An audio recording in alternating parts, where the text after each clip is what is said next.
हर सभी को जय श्री राम, जय हिंदू राष्ट्र, जय गुरुदेव।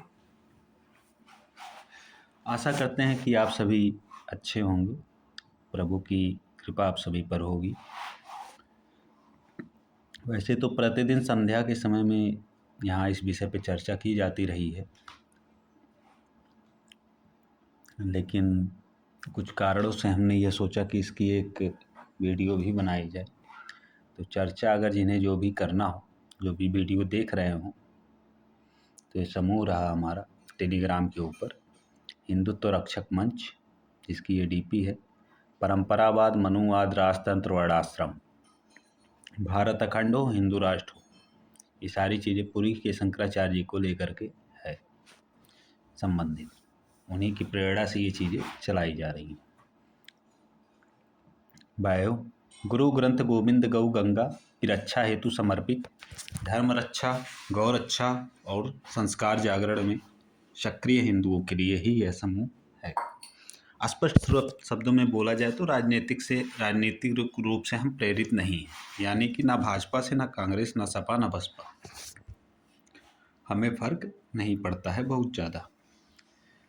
लिंक के लिए आप HRM009 या हिंदुत्व रक्षक मंच लिख सकते हैं टेलीग्राम पर। वहाँ से आप इस समूह तक पहुँच जाएंगे। संध्या 7 बजे से रात्रि लगभग 12 बजे तक या 2 बजे तक, जैसी चर्चा उस हिसाब से ख़त्म होने का कोई सुनिश्चित समय नहीं है। बाकी हम प्रयास करेंगे लिंक को वीडियो के बायो में प्रेषित करने का, ताकि आप वहाँ से सीधा ही यहाँ आ जाए। चलिए आज के विषय की तरफ हम अग्रसर होते हैं। तो आज का जो हमारा विषय है गौरी शंकराचार्य जी के ग्रंथ का एक भाग है, हिंदू शब्द की प्राचीनता तथा शास्त्र सम्मतता। तो जब हम इस पे बात करते हैं तो प्रश्न उठता है जो गुरुदेव यहाँ क्या लिख रहे हैं कि प्रश्न उठता है कि आर्य, वैदिक और सनातनी शब्द शास्त्र सम्मत और परंपरा प्राप्त होने पर भी क्या हिंदू शब्द की शास्त्र सम्मत और शब्द भी शास्त्र सम्मत और परंपरा प्राप्त भी है। यानी कि जैसे हम सभी एक बात को जानते हैं कि सनातन शब्द, वैदिक शब्द, आर्य शब्द, ये सब ग्रंथों में प्राय पाए जाते हैं, या हम ये कह सकते हैं कि संकल्प वगैरह साधारण हर जगह पे हमें ये शब्द मिल जा रहे हैं। लेकिन हिंदू शब्द के ऊपर बहुत सी बातें की जाती रही हैं, बहुत सी चीज़ लोगों की अवधारणा रही है। तो गुरुदेव एक प्रश्न रखते हैं यहाँ पे, क्या ये शब्द भी शास्त्र सम्मत और परंपरा प्राप्त है या केवल बाहर से उठा के हमने रख लिया है? ये प्रश्न है। आगे, अधिकांश बुद्धिजीवियों की यह धारणा तो यही है कि हिंदू नाम मुसलमानों का रखा हुआ है, जो कि चोर आदि हीनता का वाचक है।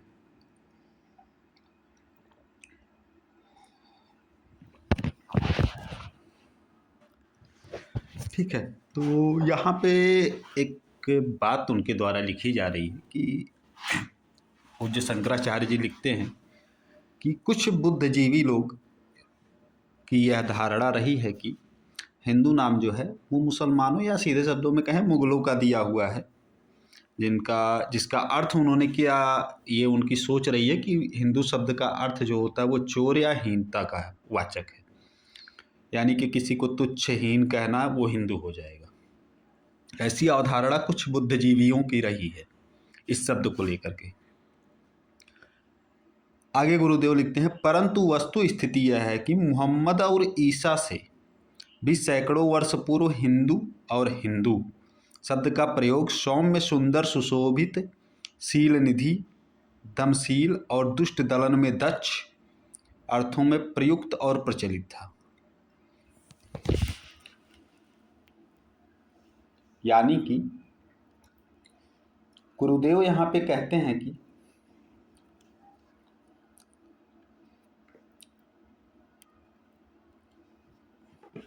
मोहम्मद और ईसा से पूर्व भी सैकड़ों वर्ष पहले, यानी कि इस्लाम और क्रिश्चियनिटी के जन्म से भी सैकड़ों वर्ष पहले हिंदू शब्द का प्रयोग हमारे समाज के लोग अपने लिए किया करते थे।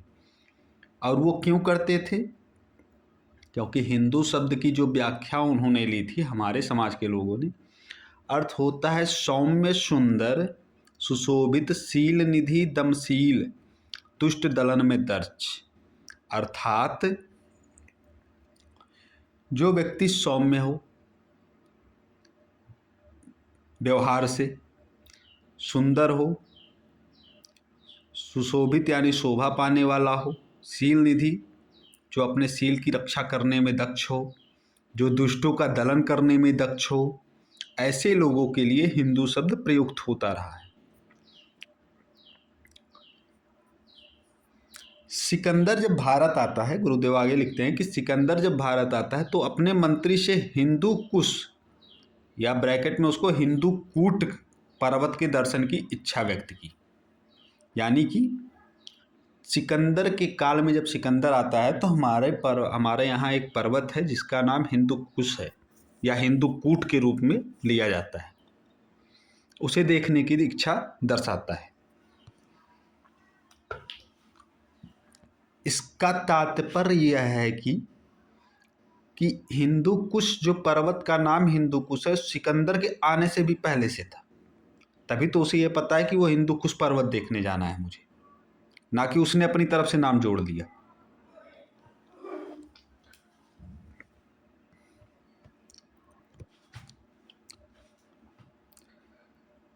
अब आगे गुरुदेव के द्वारा लिखा जाता है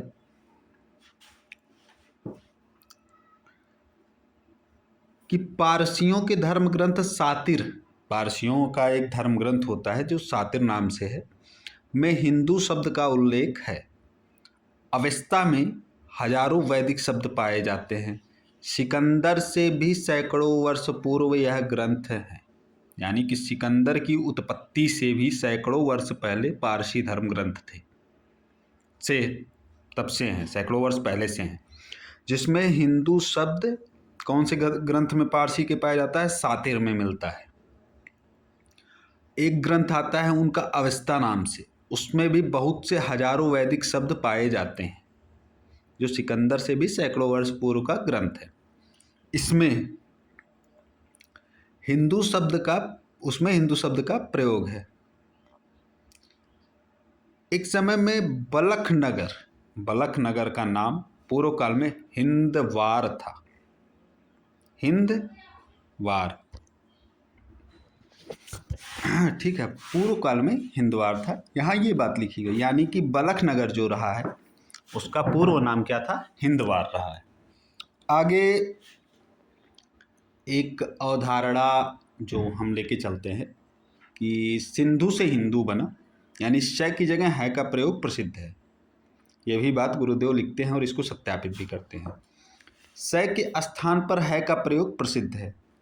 सप्त को हप्त, सरस्वती को हर हवती, शरित को हरित, केसरी को केहरी, असुर को अहुर कहने की विद्या और प्रथा है। भविष्य पुराण में, ठीक है, हिंदू स्थान को सिंधु स्थान आर्यों का राष्ट्र कहा गया है। ये बात भविष्य पुराण के अंतर्गत आती है। यानी कि अगर आपको या किसी को भी बाकी चीज़ों में भी एक चीज़ से समस्या हो कि चलो मैं अवस्था कहाँ पढ़ूंगा, चलो मैं दूसरे पारसी धर्म ग्रंथ कहाँ पाऊंगा, तो यहाँ हम एक और अवधारणा ले सकते हैं कि सिंधु से हिंदू बना, क्योंकि बहुत से लोगों की परिभाषाओं में, बहुत से लोगों की भाषाओं में स के जगह पे है शब्द यूज करते हैं, वो उनकी बोलचाल की लैंग्वेज हो जाती है। जैसे भारत विभिन्नताओं का देश है, तो हम ये देखते हैं कि कुछ राज्यों के जो एक ही शब्द होंगे, दो राज्यों में एक ही शब्द बोला जाएगा, लेकिन उनके बोलने का जो टोन चेंज होता है उससे शब्द का थोड़ा सा,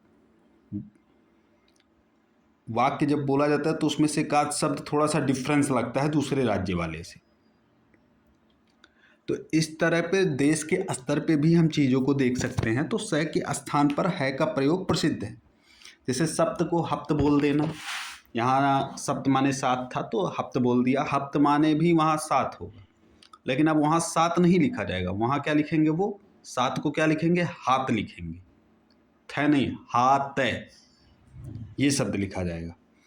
सरस्वती शब्द को उन्होंने क्या बोल दिया, हरवती, यानी कि दोनों श की जगह पे दोनों है यूज हो गया। सरित को क्या बोला, हरित बोल दिया। केसरी में जो स है उसकी जगह पे है लगाया, केहरी बोला। असुर को कुछ लोग अहुर बोलते हैं, ये बाहर के कुछ स्थानों पे प्रसिद्ध है। अब अगला जो धर्म ग्रंथ आता है, प्रमाण धर्म ग्रंथों से दिया जाएगा सिंधु शब्द को लेकर के।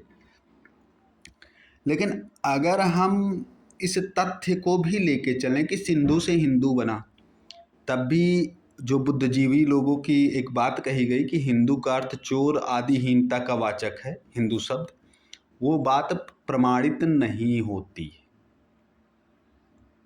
अगर सिंधु को भी पकड़ के चला जाए तब भी वो बात, क्योंकि सिंधु का अर्थ अलग हो जाएगा, ठीक है। तो हिंदू का अर्थ हीनता या चोर से लिया जाए, ये बात प्रमाणित नहीं मानी जाएगी। आगे भविष्य पुराण क्या कहता है, भविष्य पुराण में हिंदू स्थान या कुछ बुद्धिजीवियों की भाषा में सिंधु स्थान को आर्यों का राष्ट्र कहा गया है, ठीक है। भविष्य पुराण के अंदर सिंधु स्थान मिति गेयम राष्ट्र मार्यस्य चोदत मम, ठीक है। तो यहाँ क्या कहा गया कि जो सिंधु स्थान है, गेयम, जो सिंधु स्थान नामक एक राष्ट्र है, वो कौन सा किसका राष्ट्र है, आर्यों का राष्ट्र है, ठीक है। वहाँ आर्य रहते हैं। अब आर्य जो शब्द लिया गया है, आर्य शब्द किसी एक जाति को लेकर के नहीं दिया गया। आर्य का मतलब श्रेष्ठ हो जाता है, एक अलग परिभाषा में अगर हम लेके उसको सत्यापित करते हैं तो, ठीक है। तो वहाँ श्रेष्ठ क्यों बोला गया, क्योंकि हमारे जो चार वर्ण हैं वो अपने अपने कार्यों में श्रेष्ठ हैं। ब्राह्मण ब्राह्मणत्व के कार्य में श्रेष्ठ है, क्षत्रिय अपने क्षत्रित्व के कार्य में श्रेष्ठ है, वैश्य अपने वैश्यत्व के कार्य में श्रेष्ठ है, ठीक है। शूद्र अपने नवनिर्माण और सेवा के कार्य में श्रेष्ठ है। ये बात यहाँ बोली जाती है, यानी कि हम चारों अपने अलग अलग जगहों पे श्रेष्ठ हैं। आगे बढ़ते हैं। कलिका पुराण के सांग धर पद्धति के अनुसार वेद मार्ग का अनुसरण करने वाला हिंदू मान्य है। यानी कि इस पेज में क्या लिखा गया कि कलिका पुराण के सारंगधर पद्धति के अनुसार जो व्यक्ति वेद मार्ग का अनुसरण करता है, अब वेद मार्ग में केवल सीधे सीधे चार वेदों को ही नहीं लिया जाएगा, उसके अंदर बहुत से ग्रंथ हमारे आते हैं आचार्यों के द्वारा प्रतिपादित, ठीक है। तो सो कॉल्ड कुछ लोगों की अवधारणा से बचे रहें आप लोग, मेरा मानना यही है कि वेद का मतलब केवल चार वेद हो गए और चार वेद को पढ़ने वाला ही श्रेष्ठ हो जाए, ये आवश्यक नहीं है। तो उस पर बाद में कभी किसी दिन चर्चा कर लूँगा। अभी जिस पे करते हैं उस पे, जिस पे कर रहा हूँ उस पे करते हैं, देखते हैं उस पे, ठीक है। तो जो व्यक्ति वेद मार्ग का अनुसरण करने वाला है वह हिंदू मान्य है। अब इस पूरे पेज को अगर एक सार दिया जाए तो सबसे पहला चीज यहाँ एक रिजेक्ट होती है कि हिंदू का अर्थ जो है वो चोर या हीनता का वाचक नहीं, वाचक है, ये बात सरासर गलत है। दूसरा, हिंदू शब्द को हिंदू नाम मुसलमानों का रखा हुआ है, ये बात भी सरासर गलत है। हिंदू कौन है, जो सुंदर हो, सुशोभित हो, शील निधि हो, दमशील हो, दुष्ट दलन में दक्ष हो, सौम्य हो, वो हिंदू है। पारसी धर्म ग्रंथों में हिंदू शब्द की बात की गई है, बहुत से वैदिक शब्द आए हुए हैं पारसी हमारे यहाँ। सिंधु से हिंदू बना, ये बात भी सत्यापित हो जाती है, और उसको भी लेकर के जब हम चलते हैं तो भी हम उसका अर्थ हीनतावाचक नहीं ले सकते। भविष्य पुराण में हिंदू स्थान को सिंधु स्थान, आर्यों का राष्ट्र कहा गया, यानी कि पुराण भी सत्यापित कर रहा है उस चीज को। कलिका पुराण सांगर्व पद्धति के अनुसार वेद मार्ग का अनुसरण करने वाले हिंदू मान्य हैं। इसके उदाहरण बाद में आगे वाले पेज में हम देखते हैं। आते हैं अगले पेज पे, पेज नंबर 161। तो श्लोक आपको दिख रहा होगा, बलीना कलीना अच्छन्ने धर्मे कवलितो कलौ यमने रवन्नी क्रांता हिंदो बिंदे माविशन कालेन बलीना नूनम धर्म कलिते कलौ यवने रघो रैमाक्रांता हिंदो बिंदे माविशन। ठीक है, तो थोड़ा सा मैं एक चीज़ क्लियर कर देता हूँ, मेरी संस्कृत बहुत अच्छी नहीं है, मैं आप लोगों के समझ में आए इसलिए थोड़ा बहुत तोड़ के पढ़ दे रहा हूँ। अब ये बात किस ग्रंथ में कही गई है? बलीनांग से लेकर के विंध्य महाविशन तक। ठीक है, ये बात आती है कलिका पुराण और सांगर कलिका पुराण के अनुसार, नीचे कलिका पुराण नाम में दिया हुआ है। आगे देते हैं सांगधर पद्धति के अनुसार क्या कहा गया है? यवने रवन्नि क्रांता हिंदवो विंध्यमाविशन बलीना वेद मार्गो अयम कलीना कबलीकृतम। अर्थ देखते हैं, काल बली के कुचक्र के कारण कली में अधर्म से, कली काल की बात यहाँ की जा रही है। ठीक है, और काल बली के मतलब यहाँ कलयुग का जो बल है और उसका जो कुचक्र है, ठीक है, आज उसके अधर्म की जो बात की गई है, अधर्म के प्रभाव में वैदिक धर्म का अछन्न हो जाने पर, जब वैदिक धर्म का लोप होने लगेगा, तथा घोर आक्रांता यमनों से भारत के विविध भूभाग उत्पीड़ित हो जाने पर, बाहरी आक्रांता जिसको आप लगभग कई सौ वर्षों से झेल भी रहे हैं, अलग अलग प्रकार से अलग अलग नाम है, कुछ बाहरी हैं कुछ यहीं पैदा हो गए, वो अलग बात है। हो जाने पर हिंदू बिंद पर्वत चले गए, यानी क्या कहा गया कि हिंदू जो थे वो बिंद पर्वत चले गए।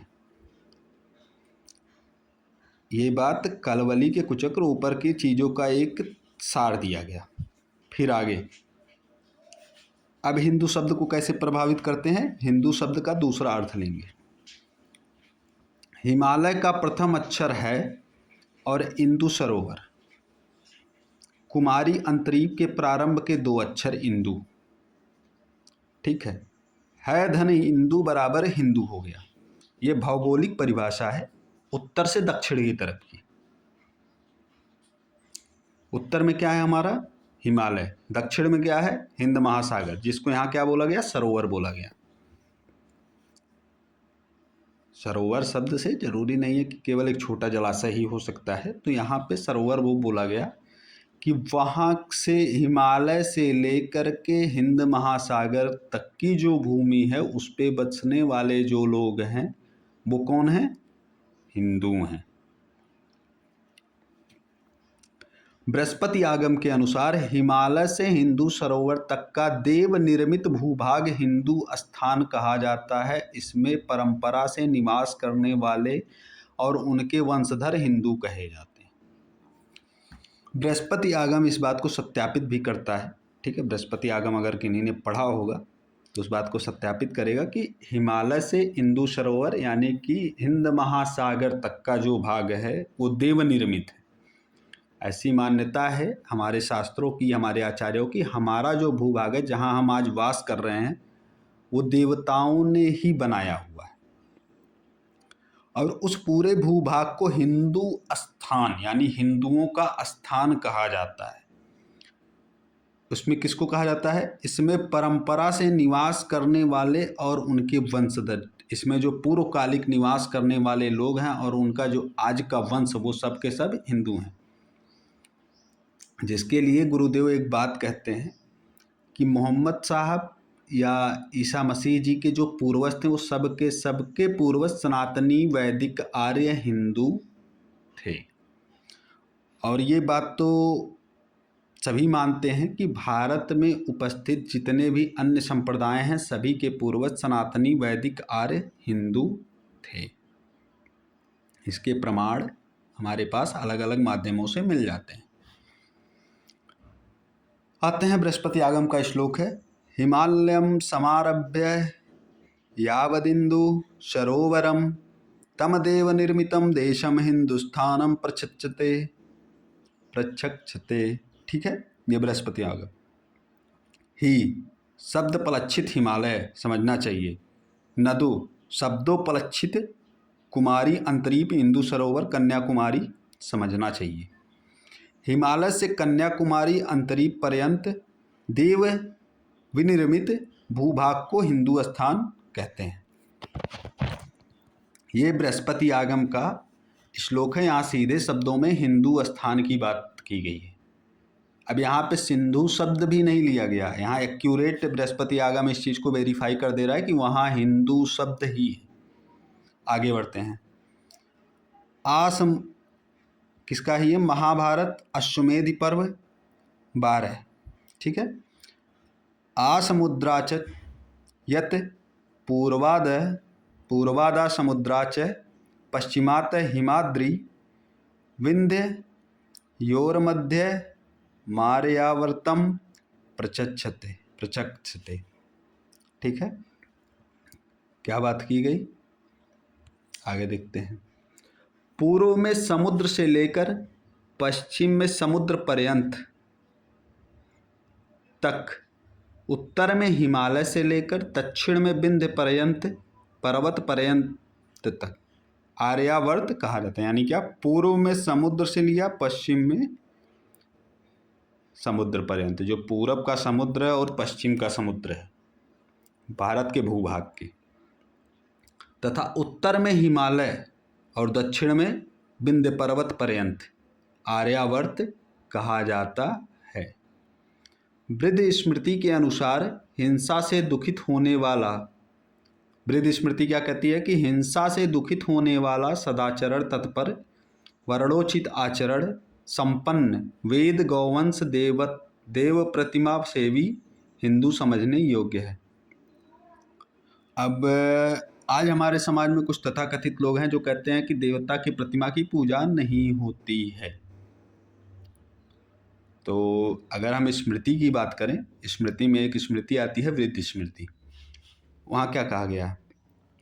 हिंसया दूयते यश्च सदाचार तत्परः वेद गो प्रतिमा सेवी। प्रतिमा, ठीक है, प्रतिमा माने देव प्रतिमा, मूर्ति। स हिंदू मुख शब्द भाक। यानी कि यहाँ सीधे शब्दों में एक चीज़ बोली गई कि हिंदू कौन? जो हिंसा को देख के दुखित हो, सदाचरण तत्पर हो, वर्णोचित आचरण हो, जिसका अपनी वर्ण आश्रम मर्यादा का जो पालन करने वाला हो, उससे संपन्न हो, वेद गौवंश और देव प्रतिमा सेवी हो, जो वेदों को ही अपना अग्रसर लेके चले, गौवंशों को की सेवा करे, वेदों की सेवा करे, देव प्रतिमा की सेवा करे, हिंदू समझने योग्य है। अब यहाँ वेदों की सेवा का अर्थ क्या है?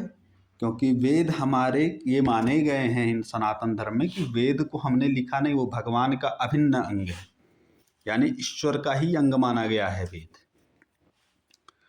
तो वेद का श्रवण सही पद्धति से करना, आचार्य शरण में रह करके, परंपरा प्राप्त आचार्यों की शरण में होना, इन चीज़ों के लिए वेद मार्ग का चयन करना, जो उसके निषेध हों सारी चीज़ों का पालन करते हुए, सारी चीज़ों का, सारे नियमों को मानते हुए उसका स्मरण श्रवण आदि करना, वही मार्ग उचित होता है। गौवंश की रक्षा के लिए जो तत्पर है, गौवंश की सेवा के लिए जो तत्पर है, वही हिंदू है। देव प्रतिमा जो सेवी है, भगवान की जो मूर्तियां हैं, जो उसमें आस्था रखते हैं, जो उसकी सेवा करते हैं, वो हिंदू समझने योग्य है। आगे आते हैं। भविष्य पुराण प्रतिसर्ग पर्व प्रथम खंड 5:36 में एक बात कही गई है, सप्त सिंधुस्त थैव च, सप्त सिंधुस्त तथैव च सप्त हिंदुर यावनी च। हिंदू शब्द का प्रयोग किया गया है। यहाँ भी आपको क्या दिखा, सप्त इंदुरियावनी। ये क्या है, हिंदू क्या है, वही तो है, हिंदू शब्द का प्रयोग किया गया है।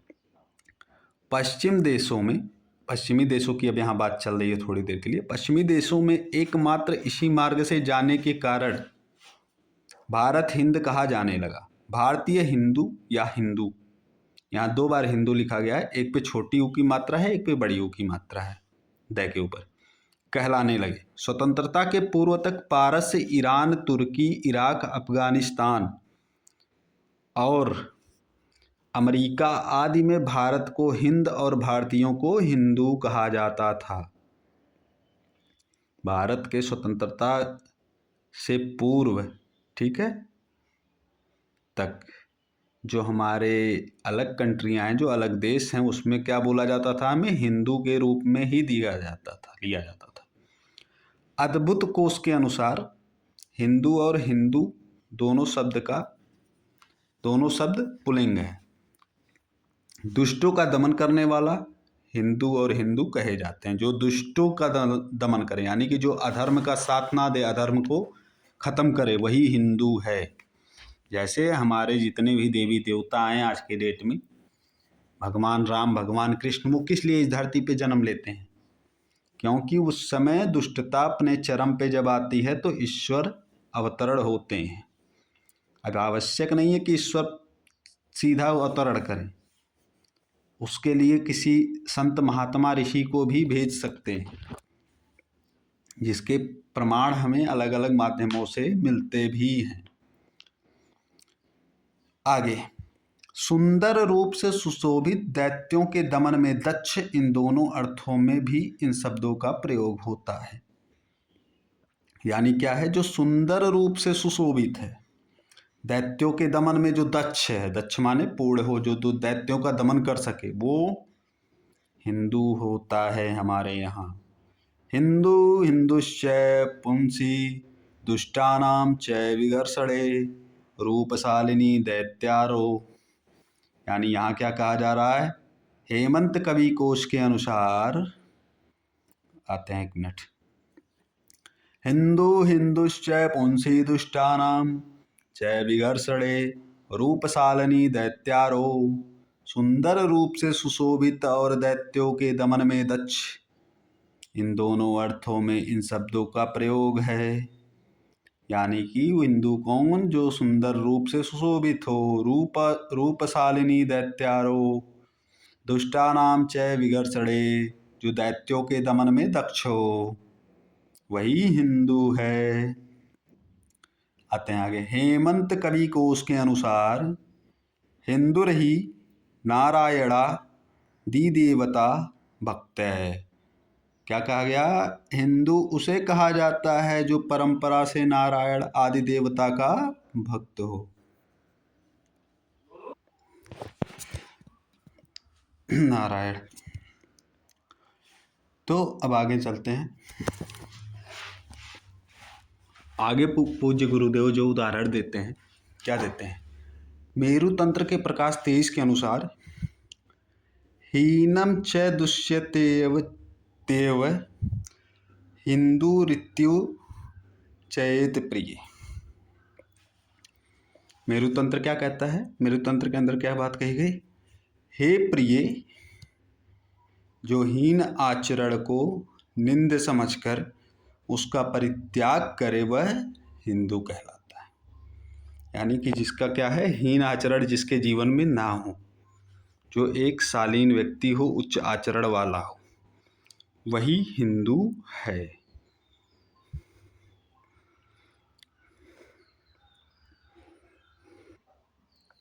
ठीक है, तो हमारा प्रथम 3 पेज समाप्त हो चुका है। अब आते हैं हम चौथे पेज पे। 2 भागों में इसे किया गया था, जिसमें पहला भाग मैंने दोबारा यहाँ बता दिया है, बाकी इस पे चर्चा हमारी प्रतिदिवस चल रही है। अब शब्द कल्प द्रुमकोश के अनुसार क्या, हीनम दुष्यति इति हिंदू प्रचोदरा दित्वात साधु जाति विशेष है, हीनता विनुर्मुक्त साधु जाति विशेष हिंदू है। जो हीनता के आचरण से बाहर हो, साधु जाति हो उसकी। साधु जाति का यहाँ मतलब जो आचरण से एक संत सन्यासी की तरह अपना जीवन बिता रहा हो। गृहस्थ भी संत सन्यासी के रूप में अपने जीवन को हमारे यहाँ बिता सकता है, ठीक है, शुद्धता के साथ में। वो कौन है? वो विशेष हिंदू है, विशेष हिंदू है। आगे पारिजात हरण नाटक के अनुसार, पारिजात हरण नाटक के अनुसार क्या बात कही गई है? हीनस्ति तपसा पापान दैहिकान दुष्ट मानसान हेतिभ्य शत्रुवर्गम चैस हिंदू रविद्यते। जो अपनी तपस्या से दैहिक पापों तथा चित्त को दूषित करने वाले दोषों का नाश करता है तथा जो शास्त्रों से शत्रु समुदाय का भी नाश करता है, वह क्या कहलाता है? वह हिंदू कहलाता है। आगे रामकोश के अनुसार हिंदुर्दुष्टो न भवति नानार्यो न विदूषकः सधर्म पालको विद्वान श्रोत धर्म परायण है। क्या बात बोली गई? हिंदू दुर्जन नहीं होता, ना अनार्य होता है, ना निंदक ही होता है। जो सधर्म का धर्म पालक विद्वान और श्रोत धर्म परायण है वही हिंदू है। यहाँ सीधे शब्दों में एक बात बोली जा रही है कि हिंदू वो है जिसके अंदर दुर्जनता ना हो, जो अनार्य ना हो, जो निंदक ना हो, जो स्वधर्म पालक हो, विद्वान और श्रोत धर्म का परायण हो, करने वाला है, वही हिंदू है।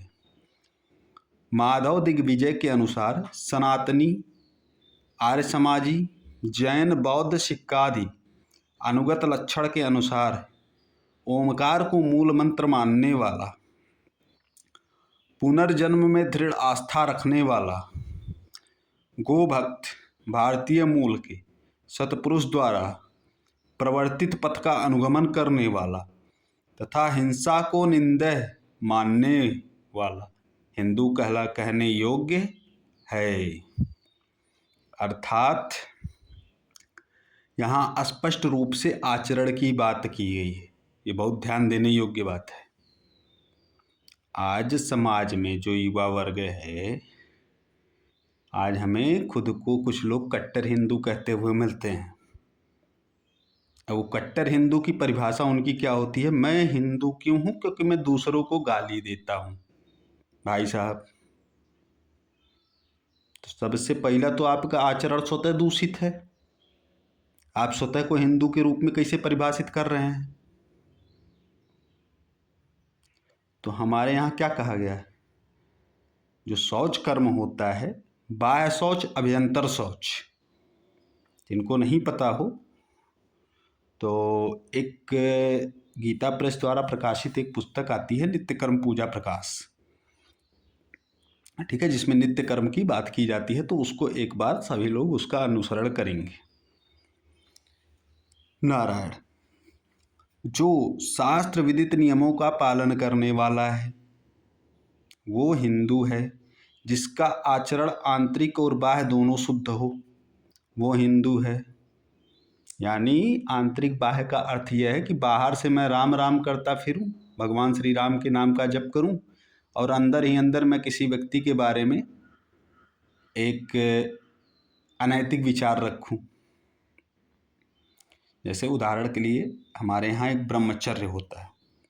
तो ब्रह्मचर्य का अर्थ लोग केवल ये आज के डेट में परिभाषा यह समझ के बैठ लिए हैं बहुत से लोग कि केवल शारीरिक रूप से ब्रह्मचर्य करना। भाई साहब, केवल शारीरिक नहीं होती है वो चीज़ें, मानसिक, आत्मिक, नेत्र से, कान से, शरीर से, हर जगह से ब्रह्मचर्य का पालन करना। यानी कि मैथुन क्रिया के अलावा किसी भी को भी आँख से भी उस दृष्टि से ना देखना ब्रह्मचर्य है। मन से उसके बारे में कोई दुष्प्रभावित चीज को ना सोचना ब्रह्मचर्य है, तब आप ब्रह्मचर्य के पालनकर्ता के रूप में देखे जाते हैं। ठीक है। कहाँ था मैं? विशेष हिंदू है। पारिजात हो गया। जो अपनी तपस्या से, पारिजात का मैंने श्लोक पढ़ दिया है, आगे पढ़ता हूँ। जो अपनी तपस्या से दैहिक पापों तथा चित्त को दूषित करने वाले दोषों का नाश करता है, जो शास्त्रों से शत्रु समुदाय का भी नाश करता है, जो शस्त्रों से शत्रु समुदाय का भी नाश करता है, वह हिंदू कहलाता है। यानी यहाँ क्या बात कही गई? जो तपस्या से दैहिक पापों तथा चित्त को दूषित होने से बचाता है, यानी कि तप, जो व्यक्ति, तप हमारे यहाँ तप का मतलब केवल अग्नि जला के वहाँ आहुति देना नहीं, तप होता है अपनी आत्मा को शुद्ध करना भी होता है।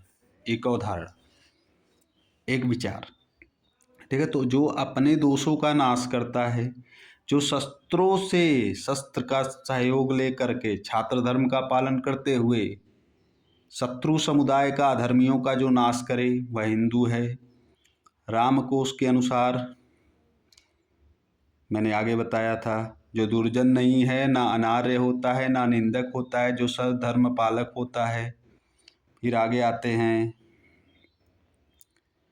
माधव दिग्विजय की बात भी कर ली गई है।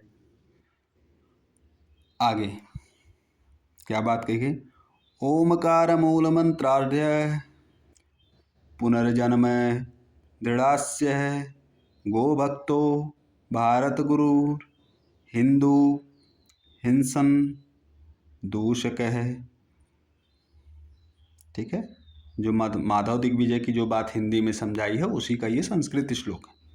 आगे, वीर सावरकर के शब्दों में सिंधु नदी से लेकर समुद्र पर्यंत भारत भूमि जिसकी पैतृक संपत्ति और पवित्र भूमि हो, वही हिंदू है। सावरकर एक बहुत पहले हिंदू समाज के लिए लड़ने वाले एक नेता के रूप में आए, आगे निकल गए। तो उनके शब्दों में क्या बात कही जा रही है? उन्होंने क्या कहा कि हिंदू कौन है? जो हिमालय से लेकर के, हिमालय पर्वत से लेकर के जो हिंद महासागर है वहाँ तक की भूमि में जो पैतृक रूप से निवास कर रहे हैं, बाहर से ना आए हों, इनकी पैतृक संपत्ति है वहाँ पे, वही हिंदू हैं। आगे आते हैं, आसिंदो सिंधु पर्यंता यस्य भारत भूमिका पितृभ्यो पुण्यभूश्चैव सैव हिंदूरीति स्मृत है। श्री लोकमान्य तिलक के शब्दों में हिंदू धर्म का लक्षण इस प्रकार है। प्रमाण बुद्धिर वेदेषु नियमानामानेकता उपास्याना मनियमो हिंदू धर्मस्य लक्षणम। वेदों में प्रमाण बुद्धि, नियमों में देश काल व्यक्ति भेद से अनेकता, सर्वेश्वर तथा उनके उत्पत्ति स्थित संहृति, तिरोधान और अनुग्रह संज्ञक, पंचकृत्य निर्वाहक, हृदय गर्भात्मक, सूर्य, विष्णु, शिव, शक्ति तथा गणपति एवं इनके शास्त्र सम्मत विविध अवतार को उपास्य रूप से प्रस्तुत करना हिंदू धर्म का लक्षण है। उक्त रीति से, आगे लिखते हैं गुरुदेव, उक्त रीति से श्रुत्यादि प्रोक्तानि सर्वाणि दूषणानि हीनस्थिति हिंदू है। श्रुति, स्मृति, पुराण, इतिहास व निरूपित सर्वदूषणों का जो हनन करे वह हिंदू है। श्री विनोबा भावे के अनुसार, यो वर्णाश्रम निष्ठावान गोभक्त श्रुति मात्रिक है मूर्तिम च नावजानाति सर्वधर्म समादर उत्प्रेक्षते पुनर्जन्म तस्मानमो क्षणमिहते भूतानुकल्यम भजते शैव हिंदूरीति स्मृत। हिंसया दुएते चितमतेन हिंदूरिति रीति। हिंदूरिति रीति है रीत है।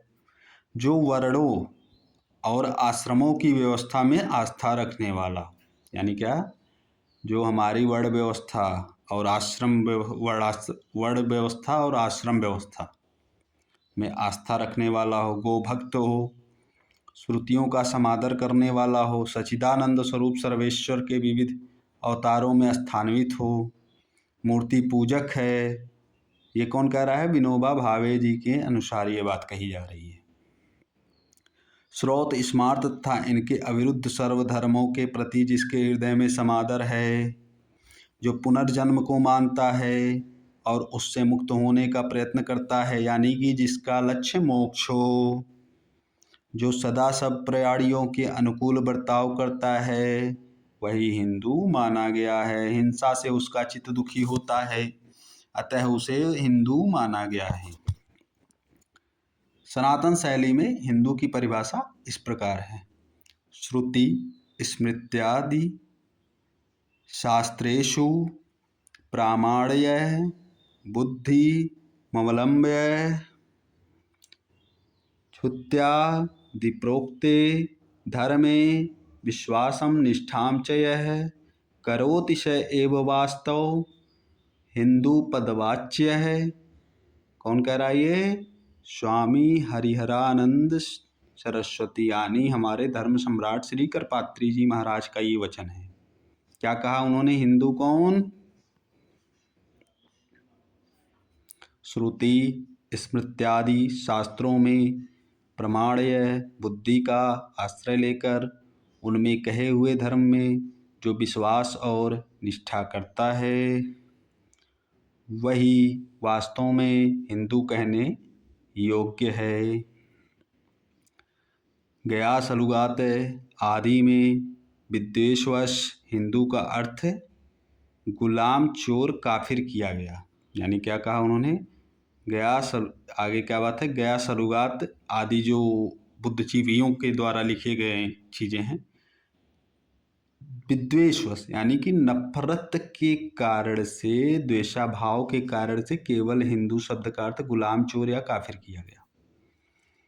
शरीर का अर्थ उपद्रवी, देव का अर्थ राक्षस। अब इनके चीज, राम का अर्थ गुलाम, आर्य का अर्थ अश्व कर दिया गया, जबकि आर्य का अर्थ क्या होता है? श्रेष्ठ होता है। गर्भादिशाला तथा अश्वादिका हीनांग किया गया और संस्कृत भाषा को जिन भाषा कहा गया, जबकि अरबी कोश में हिंदू का अर्थ खालिस अर्थात शुद्ध होता है, ना कि चोर आदि मलिन निकृष्ट। यहूदी मत में हिंदू का अर्थ शक्तिशाली वीर पुरुष होता है। देह बाह्य वस्तुओं को अनात्म समझकर नीति सम्मत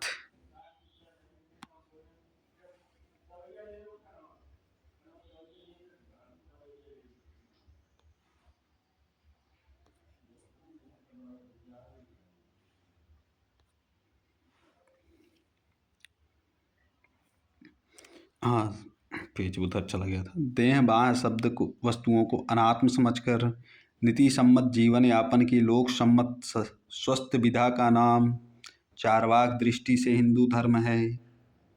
ठीक है। अब चारवाक की दृष्टि में भी यहाँ क्या कहा गया? क्या चीज़ ध्यान देने बात है। कुछ नास्तिक चारवाक की दृष्टि को उल्टा पलटा करके चारवाक दर्शन को बताते हैं। देखते हैं। देह बाह्य वस्तुओं को अनात्म समझकर, यानी कि जो शरीर है उसको आत्मा ना समझकर, नीति सम्मत जीवन यापन की लोक सम्मत स्वास्थ्य विधा का नाम हिंदू धर्म है। देह के अनात्मत्व का निश्चय कर संयमशील होकर विज्ञान भवती शून्य कल्प मनः स्थित का नाम बौद्ध दृष्टि से हिंदू है। देह तिरिक्त आत्मा की सूक्ष्मता का निश्चय कर तपो में जीवन जीने की विचित्र विधा का नाम जैन दृष्टि से हिंदू धर्म है। साधर्म, वैधर्म और भावाभाव के विवेक के अमोघ प्रभाव से दुख विमुक्त होने की नीति न्याय सम्मत वैशेषिक विधा सनातन हिंदू धर्म है। प्रकृति तथा प्राकृत दृश्य प्रपंच से अतीत पुरुष के अधिगम के अविरुद्ध और अनुकूल जीवन की स्वस्थ विधा सांख्य सम्मत सनातन हिंदू धर्म है। ठीक है, यहाँ कई उदाहरण दे दिए गए अलग अलग पंथों से निकाल करके या अलग अलग संप्रदायों से निकाल करके। कलेशप्रद और कलेश संज्ञक अविद्या, अस्मिता, राग, द्वेष और अभिनिवेश से, शुभाशुभ कर्मों से, सुख दुख रूप विपाक फल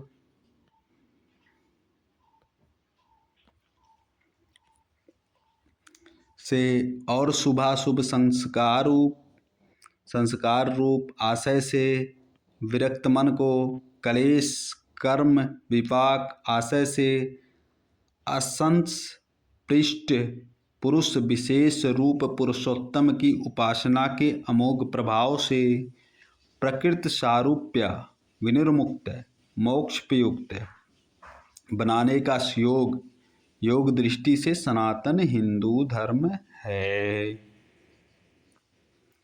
तद्वत् देहेंद्रिय प्राणांत करण के शोधक यम नियम आसन प्राणायाम प्रत्याहार तथा धारण ध्यान और समाधि रूप अष्टांग योग के सेवन से जीवन को काम क्रोध लोभ की दासता से विमुक्त शुद्ध संतुष्ट संयत स्वास्थ्य शांत विवेक युक्त बनाने की स्वास्थ्य विधा का नाम हिंदू धर्म है।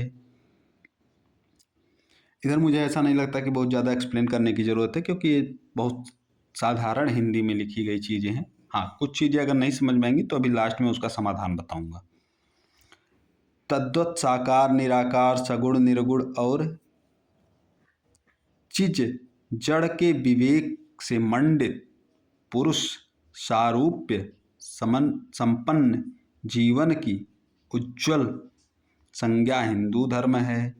दिव्याचरण और यज्ञादि के अनुष्ठान से अभिलाषित सुख की अभिव्यक्ति और अनुपम मीमांसा का नाम वैदिक धर्म है। वेद विहित यज्ञादि के अनुष्ठान से जीवन को दिव्य तथा दुख संयोग विहीन बनाने की शास्त्र विधा मीमांसा दृष्टि से सनातन हिंदू धर्म है। नीति प्रीति सर्वथा और परमार्थ के सामंजस्य से संपन्न दिव्य जीवन की स्वस्थ विधा हिंदू धर्म है।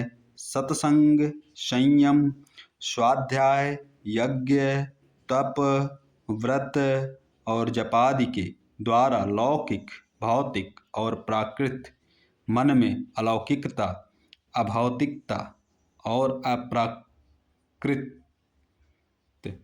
अप्राकृत का आधान कर उसे अद्वय प्रत्यागात्म स्वरूप सच्चिदानंद में प्रतिष्ठित करने का चरम सिद्धांत वेद सम्मत हिंदू धर्म है।